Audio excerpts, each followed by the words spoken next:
Hello, yes, it's me, and today I want to talk about WALL-E. It's one of my favorite Pixar movies, and I feel like it says some stuff. So, I'm gonna say some stuff. Yeah. So, I feel like directives as a concept are important in WALL-E. They're pretty much the predestined duties that the robots in the universe are born with, designed with, built with, whatever. WALL-E disregards his directive of cleaning up Earth and making little cubes to go after Eve. Eve essentially learns to protect an injured WALL-E instead of the plant, which is her directive. Even the main antagonist, Otto, is so obsessed with his directive of keeping people off of Earth that it hurts people.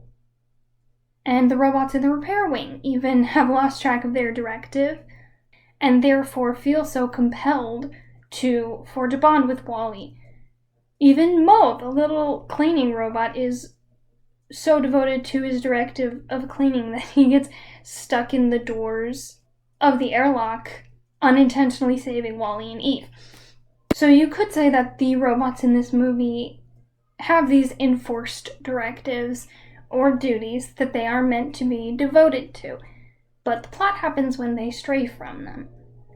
After all of them were given the task of cleaning up the mess the humans made, of taking care of people when all the people wanted to do was survive. Instead of living, like, the line, I want to live. You get it. I just think it's funny that robots didn't ask for that responsibility. Still, they're the ones who learned about their capacity to love. They fall in love with WALL-E, and he's giving up his directive, so they're the ones to save humanity. And a cool plot beat is that WALL-E never meant for this to happen. This wasn't an intentional change. He was just focused on Eve. He was just focused on his devotion, if you will, which I feel makes the most interesting stories, is when individual change consequently creates a domino effect, which then triggers plot change, world change, whatever. It's just more interesting to be more focused, I guess. So WALL-E wants to be with Eve. In turn, humanity gets back to Earth and learns to actually live and thrive. This involves work. It involves planting crops, sweating, digging, patiently waiting for things to grow. Planting crops, splitting rails, swapping tails around the fire, except for Sunday when you lie around all day.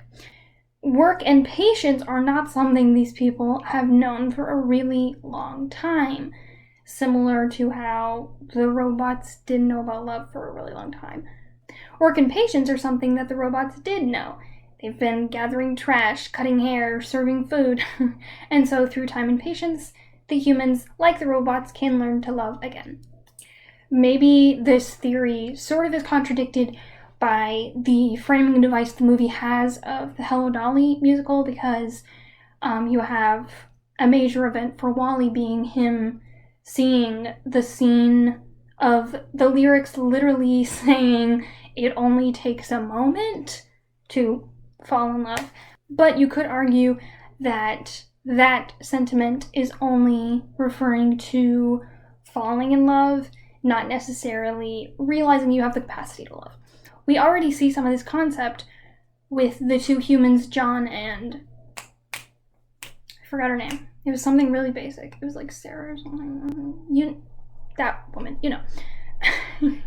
We see it with them meeting. We see it with them actually interacting face to face, catching the babies, and with the captain learning about Earth, falling in love with it, if you will.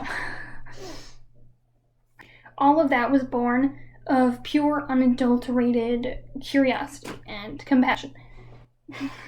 Just hit something. Wow, standing's crazy.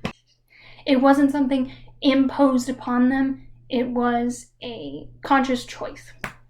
So to me, the movie's theme is that love is often a much greater motivator than obligation or pressure from those around you.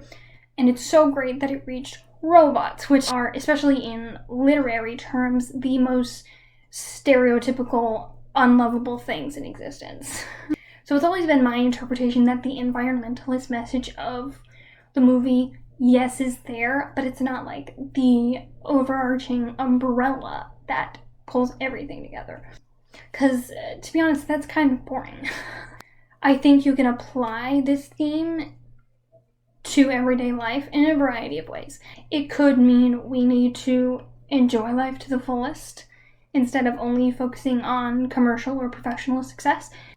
It could mean environmentalism, another theme of the movie, is the most important when it's done out of love for people rather than some outward obligation.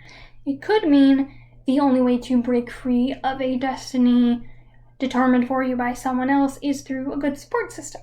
The magic of this theme is its simplicity, in my opinion, because I gathered all this from one single moment.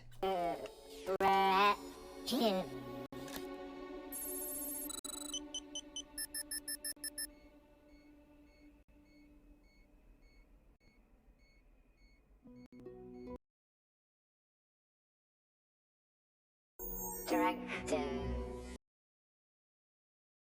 Thanks for watching. That was just my quick little interpretation of WALL-E.